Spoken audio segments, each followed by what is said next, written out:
पुस्तकेषु हि या विद्या परहस्तेषु यद्धनम्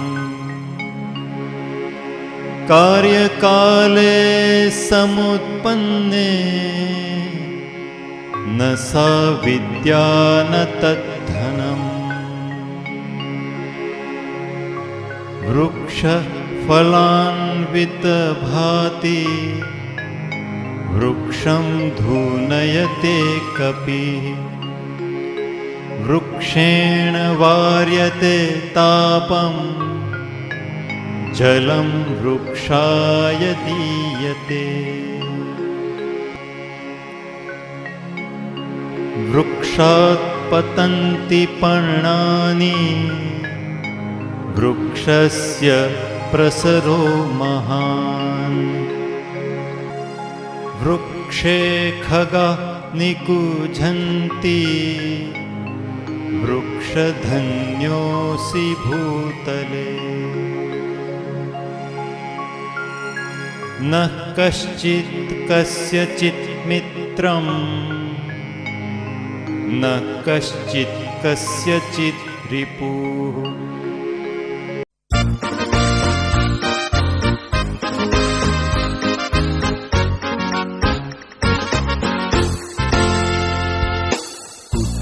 धरा के अमर सपूतो पुनः नया निर्माण करो।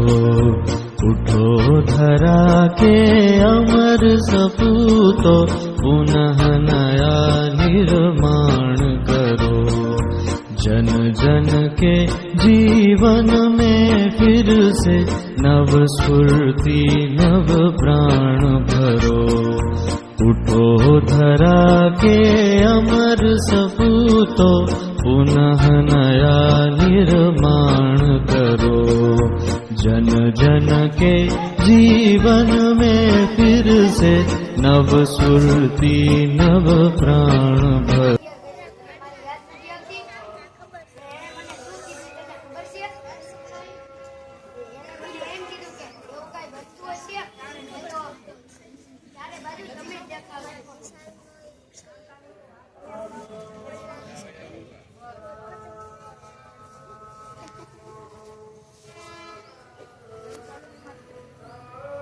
તુવેરની દાળમાં, ચોખાના દાણામાં, ઘઉંના લોટમાં.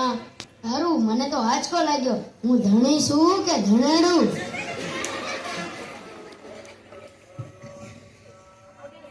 હા ભાઈ, કાકડા બધે કાળા જ હોય.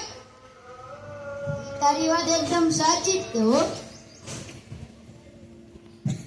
એકવાર હું મારા સાસરે ગયો, તે મારા હાહુ માએ મને 8 દિવસ પાલકની ભાજી જ ખવડાવી. પછી 9મા દિવસે એમ પૂછવા આવ્યા કે જમાઈ રાજા આજે શું ખાવ? મેં કીધું તમે તમારું મને ખેતર બતાવી દો, હું મારી મેટે જ ચરી લઈશ. ઓહો ખરી યાદ તો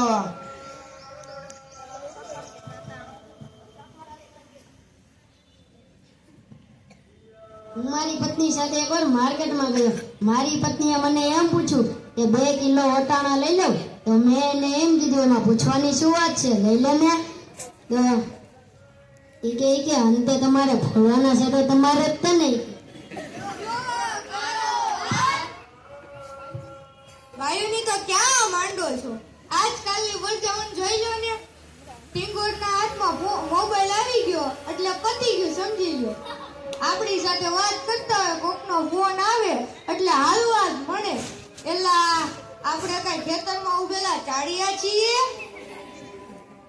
એને મન તો આપણે જેવા હોય. મોબાઈલ હાથમાં આવ્યો તો કદો લોલિયા મુઠ્ઠી મેં. આ ધીરુભાઈ અંબાણીને જોઈ લે, જાગતી એનો ફોન જીવો આવ્યા છે, ત્યારથી જેવું લઈ ગયો છે. આનું નામ જીવો નહીં, મરો હોવું જોઈએ, મરો. ફોન આવ્યો એટલે કેમેરો ગયો, મોબાઈલ આવ્યો એટલે બેટરી ગઈ, મોબાઈલ આવ્યો એટલે ઘડિયાળે ગઈ, મોબાઈલ આવ્યો એટલે ટપાલ ગઈ, મોબાઈલ આવ્યો એટલે કમ્પ્યુટર ગયું, મોબાઈલ આવ્યો એટલે નિરાતે ગઈ.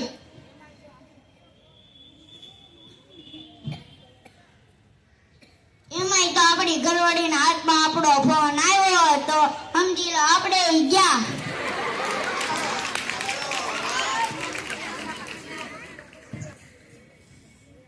એલા જીઓ ઉપરથી યાદ આવ્યું કે હમણાં 25 પૈસા હાલતા હતા ને એ કોણે બંધ કર્યા? તમને કોઈને ખબર છે? સરકારે બંધ કરાયા ને બીજું કોણ બંધ કરાવે? ઈ 25 પૈસા એટલે પાવલી આ જીઓ વાળા મુકેશે બંધ કરાવી. એ કેવી રીતે? હું શું કહું, જ્યારે મુકેશ અંબાણીના લગ્ન થતા હતા ત્યારે પાવલીનો ભાવ કઈક વધારે જ હતો.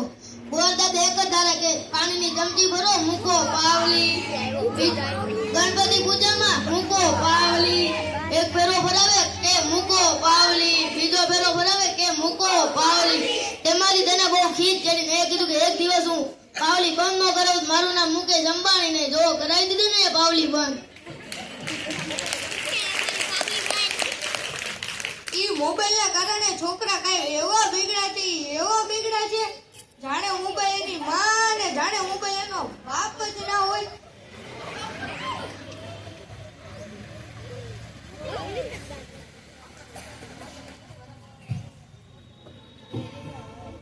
આપણા છોકરાની તો વાત જ મૂકો તડકે.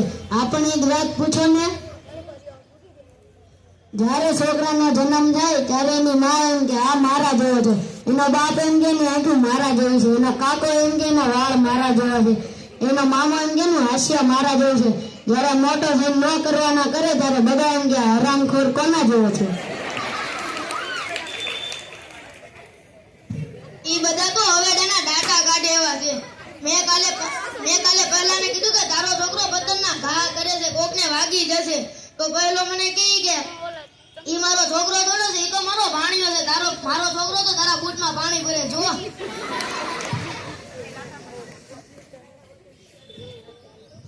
એ લાટા પાટા શણગાર કરીને છોકરાને નિશાળે મોકલ્યો હોય, ઘરે આવે ત્યારે પલ્લેલા કાગડા જેવો થઈ ગયો હોય.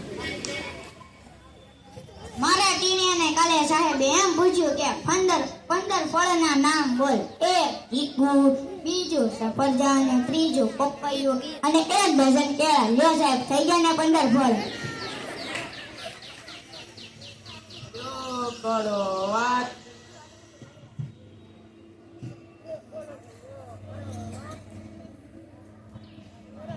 આ બધા તો નવરા છે, આપણે થોડા નવરા છીએ.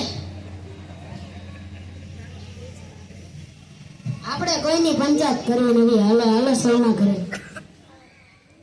તો ચાલો સૌ ઘરે થઈએ. નમસ્કાર, મારું નામ શેખ હફીઝ સબીરભાઈ છે. હું ધોરણ 8માં અભ્યાસ કરું છું. હું મારા તરફથી આપણા શાળાના આચાર્ય શ્રી શબનમબેન કોઠારિયા તથા તમામ શિક્ષકો અને તથા વાલા વિદ્યાર્થીઓ તરફથી સુનિલ સર અને તાલીમાર્થી બહેનોનું હાર્દિક સ્વાગત કરું છું.